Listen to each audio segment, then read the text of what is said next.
pendant qu'il était avec ses disciples, même dans le moment de l'arrestation du Seigneur, les disciples étaient même dans la peur. À quel point peur il était arrivé à un moment, il était parvenu même à nier le Seigneur. Il était même parvenu à nier le Seigneur. La Bible dit pendant que Christ était arrêté, les disciples étaient enfermés parce qu'ils avaient de la peur des Juifs. Maintenant, on avait vu seulement ce Seigneur Jésus-Christ qui avait subi la souffrance. Il était là présent. C'est lui-même qui était l'acteur de la vision. Maintenant, j'aimerais avoir un éclaircissement. Comment un acteur ne peut pas être, un visionnaire ne peut pas être un acteur de sa vision? Merci. Je veux te répondre ça facilement en quelques secondes. Quand on dit l'expression le visionnaire n'est pas l'acteur de sa vision, on parle que quand le visionnaire parle, il faut qu'il y ait des gens qui mettent en pratique ce qu'il a dit. C'est tout. Les deux exemples que tu as donnés là, le visionnaire est là comme modèle de son appel. C'est-à-dire qu'il doit être imité par ce qu'il fait. Vous comprenez? Mais quand il communique la vision, ce sont des autres qui doivent faire ça. Vous comprenez? Dieu, il a placé Adam au milieu du jardin. Hein? Dieu a dit, tu vas travailler et garder le jardin. Dieu n'est pas descendu pour travailler. Mais Dieu avait seulement planté les jardins. Donc il y a des choses que Dieu avait déjà fait. Et maintenant, comment je vais dire? C'est Adam qui devait les faire par rapport à ce que Dieu avait dit. Donc je ne veux pas dire qu'un visionnaire reste les bras croisés, il observe les autres travailler. Non. Il travaille, mais ceux qui ont écouté sa vision doivent plus travailler pour l'aider à atteindre sa vision. Tu comprends? Et je donne l'exemple de moi-même. J'ai communiqué la vision, mais je viens toujours avant vous. Je ne viens pas en retard pour dire les autres vont faire, je suis toujours là. S'il y a un programme comme ça, je suis là. Je peux ne pas être là. C'est-à-dire, quand le visionnaire active sa vision, c'est pour simplement être un modèle. Tu vois? Parce qu'il y a d'autres choses qui ne doivent pas être faites que par le collaborateur. Est-ce que Moïse n'avait pas de bouche? Mais Dieu a dit que Aaron sera qui? Ta bouche. Est-ce que ça a empêché Moïse de parler? Mais il a toujours parlé. Mais sauf que Aaron devait être la bouche de Moïse. Dis chaque fois non. Dieu a dit à Moïse ceci. Dieu a dit à Moïse ceci.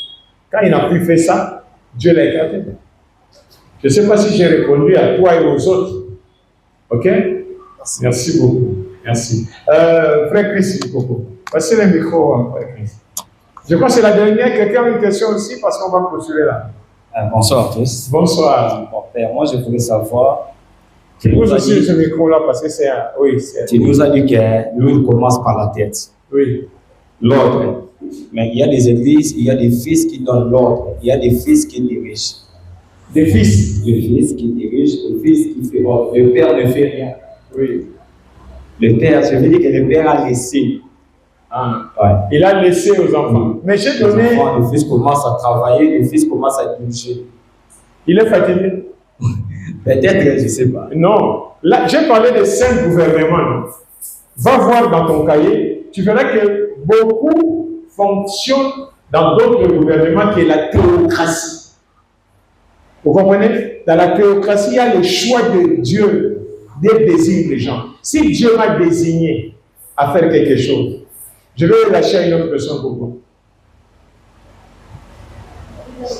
Alors, Père, Église Wana, parce que le Père ne fait rien.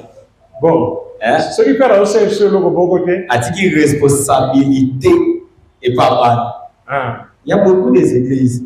Père, non, je vous laisse travailler. Bon, il faut ça ne va résoudre, il y a commis malade. C'est normal, Père, normal. Mais change et tu gagnes pas mal. Par exemple, ça le programme, les enfants font tout. En tout cas, l'église Wana, elle me soucie au salé. Elle me soucie au salé de la bonne. De deux vont approcher au salé. C'est un grand église, Père. Hein? Grand église, ici au Il y a un avis, il faut pouvoir approcher. Azan Zambete.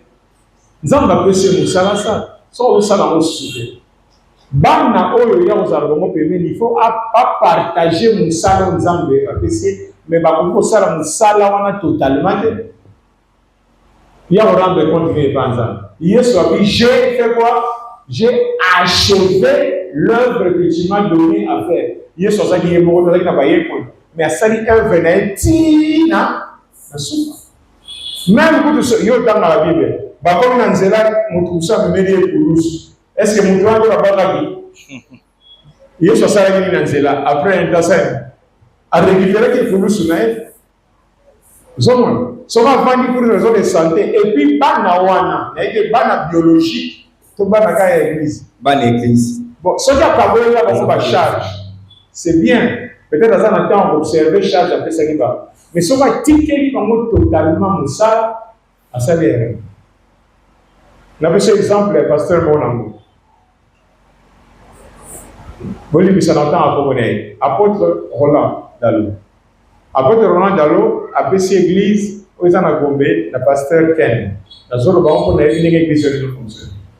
Après si église ça na nini na bon marché na pasteur à Toms là dans Canada pasteur Eric Nazawan pour ça qui a joint à Toms. OK, mais sur là dans la convention au sala parce que ça visionnaire et c'est exemple que na pesi pour comprendre, c'est-à-dire même ceux qui a pesi bango ba comme pasteur wana mais il y a ça du corona bango par rapport à nini il y a visionnaire.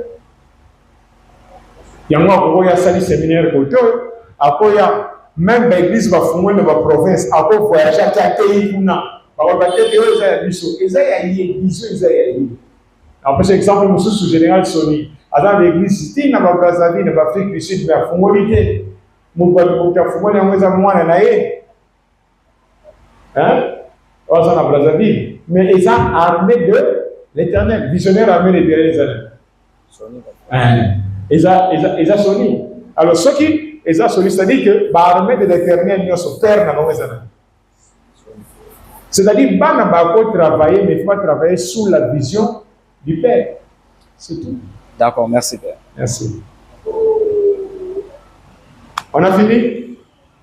Bon, il y a le garçon qui retourne dans la partie. Amen. Il y a un peu de sur les canaux d'église, il y a un groupe, il y a un dans cette église, et ça sur ma église, parce que l'église c'est la théocratie, c'est l'hierarchie. Il y a des gens que Dieu a désignés. Hier j'avais dit quoi? Pendant que nous avons prié dans Acte 13, l'église d'Antioche, je vais mettez pour moi à part Paul et Barnabas.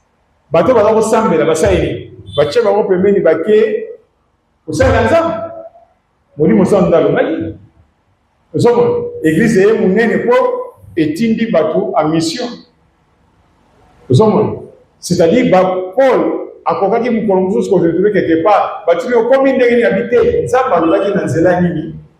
L'église qui va changaper. Mais si on y a qui est habité là qui est là partout. Pas que honneur. Comme yo mon na tongo prophète, lobby apôtre, lobby maman Mosapoli. Lobby va passer au Congo, il y a aux autres de la monnaie. Il y a des choses aux frères de l'église, côté pour le second d'Adi. Si vous avez au monde à l'église, va freiner. Parce que vous avez le ensemble de bataille de la rayo. Si vous passez au hôtel de la rayo, nous comme ceux qui t'ont comme va mettez-moi à. Sauf à mettre à part que ma communauté ça là. Dans un attente, nous parlons peut-être le lobby, nous avons enseignement sous nous rébellion banda. Rébellion l'église est banda kandengeni. Ce qui va vous dire que vous avez tout ça makambi amiki ya usa l'église. Lobby va tout ça éminé. Na verset exemple, monter à Congo la car. Ce qui lobby va pas Congo là va vous ko lukaye. Lobby va hôtel aimer la pasteur parce que quand on est plus fidèle à les petites choses. Vous savez dans ma minute. Rébellion badama ma minute. Satan a badai go ka posta sani. Avant la kiti nani yanzana ibana ina mutema si bana kota mzamba ko brada benganya kenda yego kwa sasa ina posa nini ya kiti de kama bimiwa be akena ba demo wana yako bina ni pona mama tamu suka kiti na mokili akuti mutu azana kiti na bokonzi ya mokinza mapesi ya salini akosi mutu asaini à récupérer vos conditions. Le problème c'est que le quoi on a raté dans l'école, faut nous voir. Assez, à soi qui a monté. À soi qui a monté. Hein? À soi qui a monté. Mutu soka sowe la culture. Oh, on ramène sur ça la carte pasteur et bon on peut mutu wana suka. Soka salinga mabete après ça kitine. Arabe maka yo. Voilà un peu ça kit.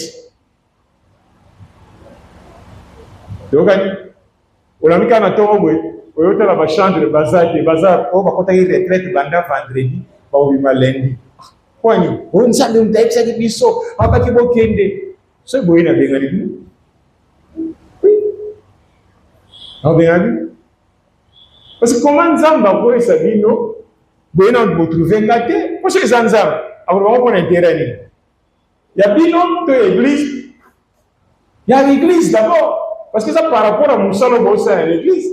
Bon, pour qu'il peut retraite à Zamba. Mais il faut qu'on ait la bénédiction après. Parce que ce qui est dimanche, va mon noté, tu le vas Luka. Mais yo limu kaka quand ozongi yakokondo ozongi mandefu ozongi makolongulu to tuna nini abi yo ebite auti 6 mois si oyo bangisa ngai to bangisa bandi kende no galibela